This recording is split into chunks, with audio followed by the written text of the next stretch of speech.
almost 63 years old, and I have yet to have a colonoscopy.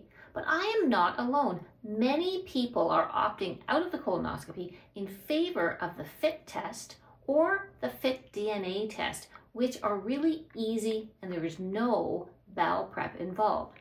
For many people, that is reason enough because it's kind of scary the way that they talk about this dreaded bowel prep. The FIT test, the fecal immunohistochemistry test, along with the FIT DNA test, have really, really high rates of detecting cancer. In fact, they're detecting about 92% of cancers through very microscopic levels of blood in the stool that you cannot see, compared to cancer detection in a colonoscopy at about 95%. So you say, why bother?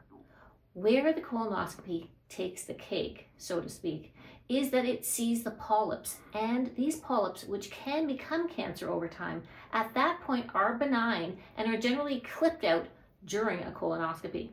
I am very proactive about my health, and I've decided that at my age, although I have no family history, nor do I have any symptoms of a suspected bowel issue, no ulcerative colitis, no Crohn's, nothing like that, I've decided that I want to go down the road of colonoscopy, and I'm going to take you along with me for this bowel prep.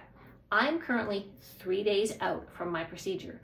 Starting today, there are no seeds, nuts, or vegetables. And as long as I can remember that, that's going to be really no problem. So that is day 3 out, and tomorrow, day 2. I'll check back with you one day before, and that's when things get a little bit more interesting. All right, the first 2 days of prep are done, and really no hardship whatsoever. Breakfast, lunch, I still had my scrambled eggs, I still had toast, only no seeds, nuts, or vegetables. I could still have a little bit of fruit. I had some banana. I had a couple other things, but no seeds or nuts. I didn't have strawberries. And the only thing was my chicken looked a little bit sad last night on my dinner plate because there was just chicken and no salad and no broccoli. But here we are the day before the colonoscopy. So my plate tonight looks even sadder because there's no chicken either. Today, it's all about clear fluids, and that is it. What I've been really liking so far today is broth, of course, chicken broth.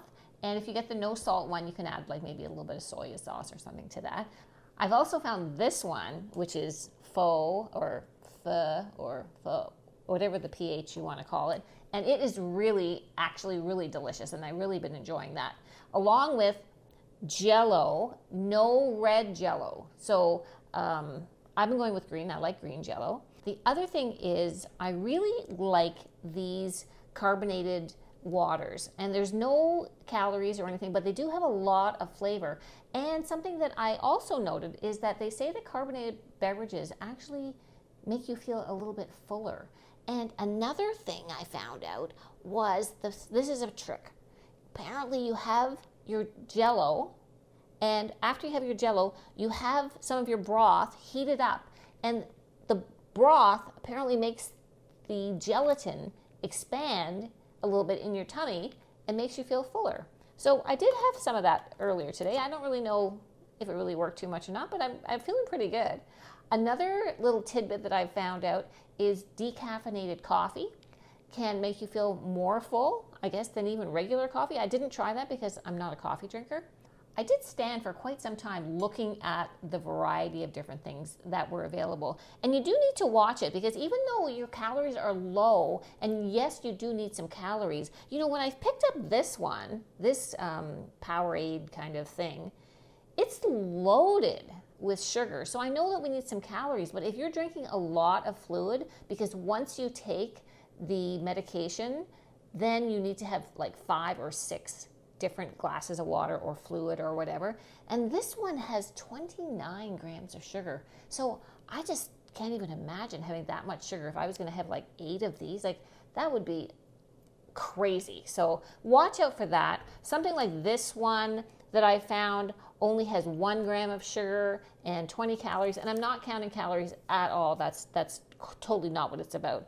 The other thing, although I couldn't find it, is there is now clear Ensure or Boost that has protein in it as well, which I can't even imagine why it took them so long to come up with that, because that way you're really not even suffering without having calories on the day that you're doing this whole clear liquid thing. I also found these really nice green teas that are not really loaded up with sugar, just for a bit of variety. Along with, I found juice bars, frozen juice bars. Now you can't have the red ones, but you can have the yellowy ones, the peachy or the lemon ones. Those ones, or banana popsicles also. And these ones again are not so high in just high fructose. So that's another good thing to get. And if you are going to go with those frozen fruit bars, make sure you get the ones that are not with chunks of fruit in it. So it's either straight popsicles or these ones that there's no big hunks of fruit in it, because that is a no-no. Just like the red liquid or the red Jello, no big chunks of fruit. So it's just about time for me to take the Pico Salix or whatever other purgative, which really does not sound great, that you have to take. I'll be taking this, and after this, 6 to 8 glasses of fluid, water or whatever, but 2 of them have to be an electrolyte drink because you are going to be quite depleted. So I'm going to take that, and then I have to take another dose tomorrow morning early, 4 to 5 hours before the procedure, and we'll see how I feel in the morning. Good morning. Well, it's just about 8 o'clock, and I've made it through the night, and you know what? I really had a very big fear that I was going to be up all night, but it was not like that at all. I went to bed at around 10 o'clock, and I slept through the night, and I got up at 7, and I had a shower, and now it's time for the dose 2.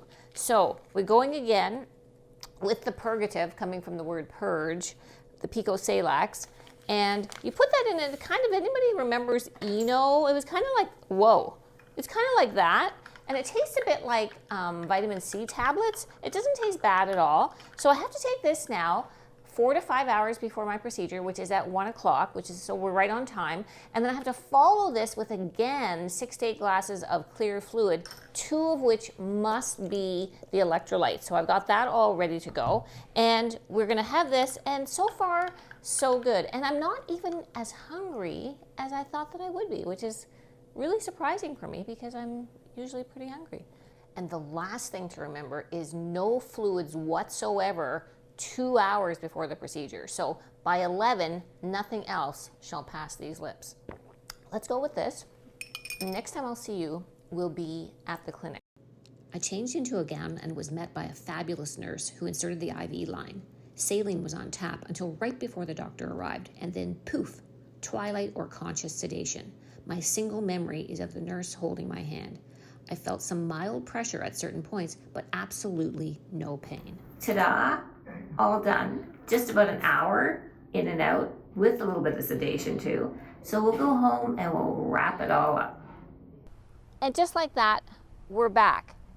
I had an IV put in, but the whole thing, I was only in the office for about an hour, and it was not any discomfort. I had to go with loose pants on and a short sleeve top, and they gave me the IV and they did the procedure, and Paul came and picked me up, and I'm home. I really feel like the build-up was worse than the main event. The fact that I had the first 2 days with just no veggies or seeds or nuts, that was no problem. Yesterday with the clear fluids, a little bit more, but even I was surprised that I didn't feel very hungry.